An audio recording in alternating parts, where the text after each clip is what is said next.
গতকালকে ডোনাল্ড ট্রাম্পকে সাংবাদিকরা যখন কোশ্চেন করছিল যে আমাদের গর্ব আব্রাহাম লিঙ্কনকে যেভাবে মিসাইল মেরে ধ্বংস করা হয়েছে সেই ব্যাপারে আপনি কি বলতে চান, তখন কেন এই কথা বলছে, তা লিঙ্কনকে ধ্বংস করা হয়েছে সে ভিডিও প্রচার করছে, সেই সংবাদকর্মীকে এবং সেই চ্যানেলকে বন্ধ করার জন্য সে সতর্ক করছে এবং তাদেরকে মানে কি বলবো, মানে তাদের দেশের লোকরাই তাকে অপছন্দ করা শুরু করছে এবং মানে কোনোভাবেই সামলাইতে পারতেছে না। নিজের দেশের মানুষকে সামলাইবো নাকি বাইরের দেশের মানুষকে সামলাইবো।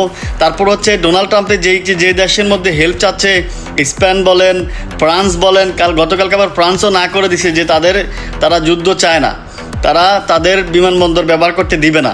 তো এখান থেকেও মানে ডোনাল্ড ট্রাম্পে এখন যে কোনো জায়গায় যেতে সেখানেই মানে প্রতিহত হচ্ছে। রাশিয়া চীন মিলে ইরানের সাথে যুক্ত হয়ে আরও একটু শক্তিশালী হয়েছে।